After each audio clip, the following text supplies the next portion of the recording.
Hi folks, welcome to the Prepared Homestead. This is Travis. Thank you all for stopping by to watch. It's a pretty nice day here in the Ozarks. It's a little cooler than normal, but the skies are nice and clear and sun is out, and it's a beautiful day. You know, I've talked at length on here about how just crazy things are. And I'm not the only one. There are many others that are pointing things out, that irregularities and chaotic stuff and stuff that just doesn't really add up. And maybe there's something else going on compared to what we're being told or what people believe is happening. And you know, we've gone through all kinds of just various changes over the last few years. It's pretty chaotic, right? And there's just still a certain amount of people that believe it's all part of some, plan to improve the world and to rid ourselves of all these evil globalists and all this kind of stuff. And maybe there is something to that. Maybe there is. But I can tell you for certain that there is a great deception going on. And I know that because the Bible tells us of that. It tells us that there's people will be deceived, that we will need to pray for discernment to be able to tell what is right and wrong and what is true and what is false. And that seems to be getting worse in this world, not better. And I mean, it upsets people because they want to believe something. They want to believe something is true, and they're deceived by what is viewed as potentially good and peaceful and freedom and prosperous and all this kind of stuff, when in the end it could just be the opposite. And maybe it's too early to tell, but there are signs that you can kind of look to and say, this just isn't right. And if we take an objective view of it, you might be able to understand and realize that there's something else going on than what we're being told. Over the weekend, the president posted a AI generated picture of himself as the Pope, and it's got a lot of people upset. Of course, a lot of his own supporters, the MAGA supporters, say it's just trolling. He's just having fun with the liberals. But the other side of the argument is that some people are still mourning the Pope, and maybe it's inappropriate, maybe it's out of line. Even if you didn't like the guy and thought he was a bad dude, it's still, is it necessary? And on another note, Donald Trump is the Pope. Come on, guys.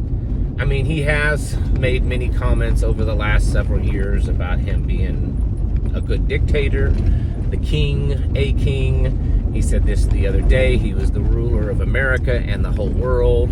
There's been numerous photographs and paintings and pictures and stuff shared by him and other people of him as a king, depicting him as the king. Time magazine has depicted him as the king. He's a golden goat in his home that has dollar bills or $100 bills on it that say "In Trump We Trust." You could just go on and on and on with this kind of stuff. And of course, everyone, at least a lot of people, say, "Well, he's trolling. He's just aggravating people. He's just trying to get them to react, right?" And maybe that's it. Maybe that is it. I don't know. But there could also be something else going on. There could be this agenda to potentially kind of change the government that we have, the style of government that we have. A lot of the things that he's done, good and bad, since he's been elected as president, aren't really constitutional or are not really what is expected out of a president, and maybe that's what's needed because our system is so corrupt and broken that we need someone to come in and take hold and just really rule to get things back into order. But the problem is it also means that there's less checks and balances when someone does that, and it creates a very slippery slope that the good guy could become a bad guy eventually because they've taken so much power. And this is something I've tried to get across to people, and a lot of you get it, and some of you don't, but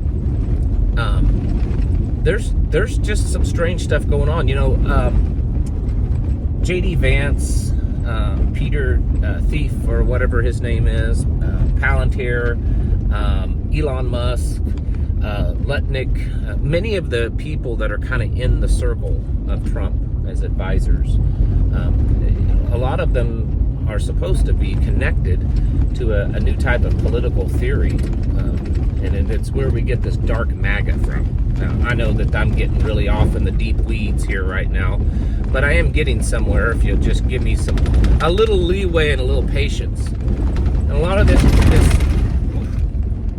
bumpy road there. A lot of this dark MAGA theory kind of looks patriotic, looks like it's, you know, getting America back to its roots, but really it's not. It's kind of really establishing almost a new type of monarchy, filled with a lot of technology. And that's the big thing. A big aspect of it is the technology. And we have seen that.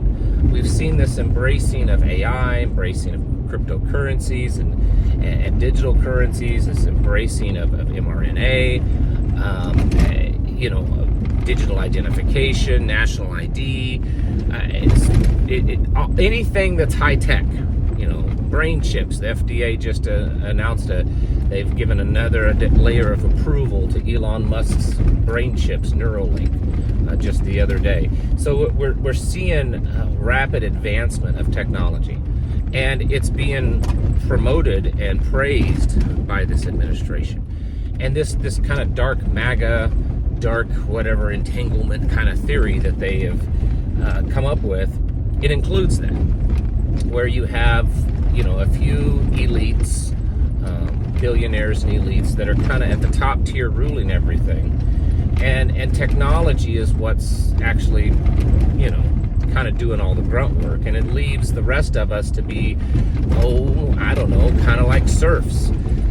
Yesterday, Lutnick, he made some statements about bringing all this manufacturing back to the United States. And he said that their goal is to bring manufacturing back to the point that it would be that whole families and generations could work at these factories. He said you would, you know, it would be such a good experience and a good job that you would work there your whole life, and your children would work there their whole life, and your grandchildren would work there their whole life. And I mean, it's starting to sound like a type of serfdom. You know, yes, different than what it was 500 years ago, but still, that's kind of what it's starting to sound like. You know, they want to not necessarily do away with these federal departments, but do away with the employees that run them. And then, you know, AI kind of does all the work, right? You know, Department of Education, FDA, so on and so forth. Some people think that's a great idea. I'm not as confident in that. And the possibility of something going wrong with all this is very high. You know, it's different than what we have. And what we've had has not been working for decades. It's becoming worse and worse and more corrupt. So on the surface, any alternative looks like it could be better, right? Except that's not always the case. A lot of times we take the alternative because we think it's better, because it's just different, when in fact it's not any better at all. It's well, it's worse. You know, the things that's going on the global stage. We've got 3 potential major wars on the verge of happening. You know, there's already a war between Russia and Ukraine, and then of course Israel and Iran, and then of course us and China, and we're going to be deeply involved in all of those. We already are. It looks like we're kind of flip-flopping again from not being the friend of Russia, but back to Ukraine. And the president said just a couple of days ago that we'll be most likely sending even more weapons, more than was ever sent under Biden, to Ukraine. And I think the hopes is that since Russia won't come to the table and they're buddying up with China and Iran more, then we'll try to send everything we can at them right now to get that over and done with, because they know that there's another war getting ready to happen between Israel and Iran, which we will be deeply part of. And I think they hope that they can get rid of that war and end that one pretty quickly, because they know we're months or maybe just a few years away from a war with China, which will be the big one. And a lot of this moving the pieces around the chessboard, I think, is to get us to that point. China's ready for it. They've been ready for it for a while. They're wanting it, and I know that their country's going to go through some economic problems because of the tariffs and now potentially an oil embargo on the fact that they're buying their oil from Iran. But China's capable of going through some pretty tough times. I mean, this is the nation that their people were eating tree bark back in the 60s and welding themselves into apartments just 5 years ago.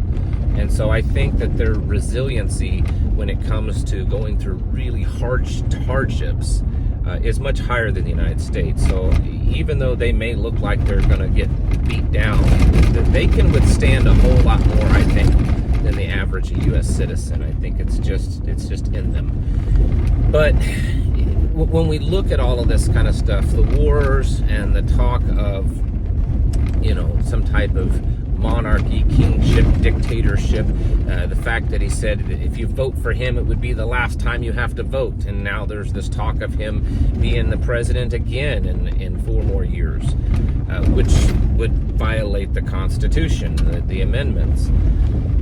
There's just a lot of weirdness going on. And I'm not here to tell you that it's absolutely happening this way or that way. I'm here to tell you that you need to wake up, because I think there's way, way, way more going on than the average person knows, and more going on than people that still, unquestionably support Trump know.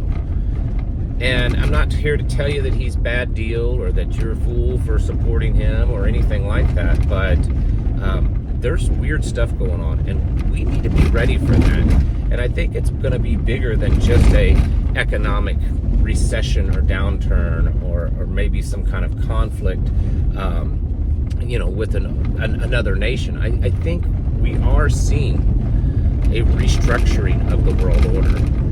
And again, most people might say that's a good thing because the world order structure we've had sucks, except we don't know what this new world order structure is going to be like, and it may be worse. And we need to be prepared for that. And even if it does end up being better, I think the upset and the hardship we're going to have to go through to get to that point is going to be great. And so that's why we need to be getting very serious about our self-sufficiency, getting very serious about our little small groups, 3, 4, 5 families together that meet and they pray together and they train together and they plan together.